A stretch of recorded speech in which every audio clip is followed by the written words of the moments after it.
At the DC FinTech Week, Brad Garlinghouse was performing on stage. I have two clips from this interview that are really popular, and I am going to play them. In addition, there is some extremely significant news on Ripple coming from both Africa and Asia. This is something that you are not going to believe is taking place. Furthermore, I have a great deal of additional Ripple and XRP news to share with you. But let's begin here, and then we will proceed to discuss this new material as well. That being said, Ripple's argument has been that the time has come to be extremely aggressive with regard to growth.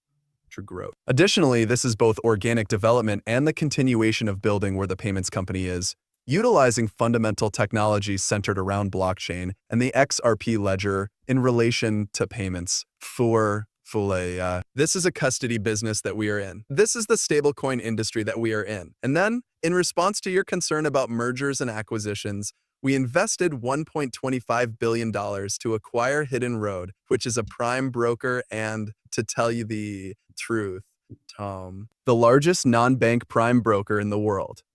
Moreover, we acquired a stablecoin firm known as Rail for a price of $200 million.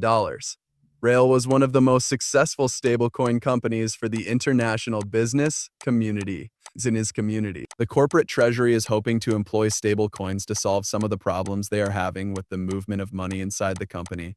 And this addition has been a wonderful purchase for us. From this point forward, we are going to keep playing offense. I really hope that I will get some additional information regarding that very soon. And we believe that the moment to invest is now, and we are aware of this fact in part because of the significant shift in the policy that the United States government has implemented. Also, folks, I just finished making a video discussing the standard custody for all rail concealed roads, a totally new piece of knowledge on metacodes and why they are so crucial. If you hear that this film is available, you should be sure that you are seeking for that video. The situation ought to be resolved. All right. Additionally, according to the subject view, people with low IQ believe that XRP has a chief information officer. It's all good, man. Just play the video clip, shall we? At this year's DC FinTech Week, Brad Garlinghouse is performing on stage. When it comes to the meat of this law, the question that we are attempting to get into is, of course, what exactly is a security and what exactly is a commodity? This is a significant portion of the statute. Undoubtedly, as you pointed out, you had to go through a litigation that cost you $150 million in order to obtain some of that clarity for Ripple. When you look at the market, I am curious as to whether or not there are any things that ought to be considered a security. How would you characterize the product that Ripple offers and why, in comparison to other products, it is not considered a security? Exists a security for anything?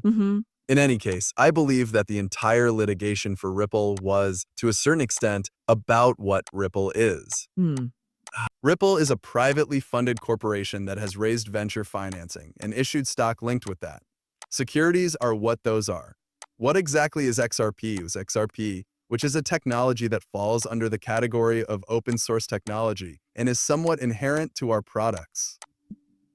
Despite the fact that we incorporate XRP into our product stack, there are a multitude of other businesses that are developing within and around the XRP ecosystem. There are some things that people will remark, such as, well, XRP has a CEO. Also, I'm curious as to who it is. It is possible to hire a CEO for Ripple, so that's me. There are dozens, if not hundreds, of other chief executive officers who are building around the XRP ecosystem. And I believe that, when I hear people say that, I think to myself, well, they are not educated about that aspect of the topic. The situation, and because of this, it is necessary for us to educate people. In a lot of different tokens, where there is a community that is really open source and very spread, it is obvious that you can observe this phenomenon. XRP is not under Ripple's authority, which is something that many people fail to realize. Because it is open source, in the open source technology known as XRP, there have been revisions that have been passed that we do not support. Even if we were against them, they were nonetheless successful. That is all right. The technology in question is open source. It is necessary for 80% of the community to give their approval to the amendments that we have advocated for, and Ripple does not have any control over that. There are other things that we have advocated for that have been successful. I went through the entire interview and provided you with my context to stop where I felt it was appropriate.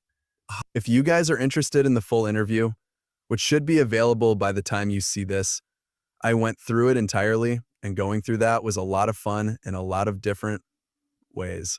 I believe that they did devote a significant portion of this discussion to legislation and the administration of Vice President Joe Biden, Gary Gensler.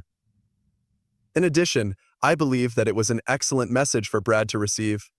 Can you tell me how to proceed from here?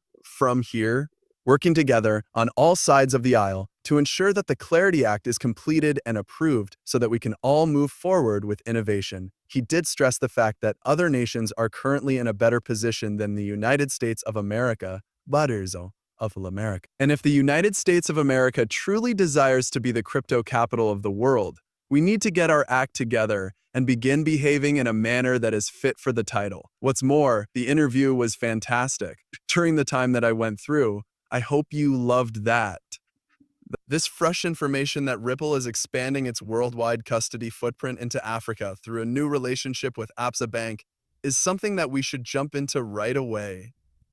The reason why this is significant, gentlemen, is because Absa Bank has 2 trillion South African rand, which is equivalent to $119 billion, under control. There is a lot riding on this. Let's not waste any time and get right into this. One of the most prominent providers of digital asset infrastructure for financial institutions, Ripple recently made an announcement regarding a strategic relationship with Absa Bank. The purpose of this cooperation is to offer digital asset custody services to Absa Bank's customers in South Africa. As a result of this partnership, Absa will be able to take advantage of Ripple's institutional-grade digital asset custody technology in order to provide scalable and safe storage for tokenized assets, which includes cryptocurrencies. Ripple said that Absa, which is one of the most prominent financial institutions in Africa, has become the company's first top custody partner in Africa.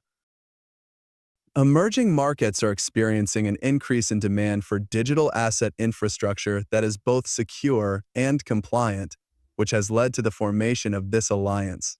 Clients from all over the world, including those from Europe, the Middle East, Asia Pacific, Latin America, and Africa, are now part of Ripple's enlarged global custody network. Do any of you, ladies and gentlemen, recognize a recurring pattern here?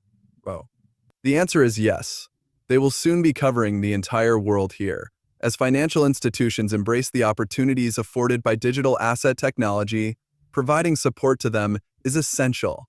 The manner in which value is kept and traded in Africa is undergoing a significant transformation, and the collaboration that Ripple has formed with Absa exemplifies the company's dedication to maximizing the potential of digital assets on the African continent. As stated with Ripple, Reese Merrick serves as the managing director of the Middle East and Africa market. A strong track record of innovation and leadership, Absa is one of the most respected and inventive banks in Africa, and we are happy to support its digital asset goals with the most secure and compliant custody infrastructure on the market. If you are interested in learning more about Absa, please visit our website. This is a very, very significant matter. Having said that, I would like to make a few Rath Economen references here. It was him who stated that this is an important agreement and that the provision of custodial services to Absa is crucial.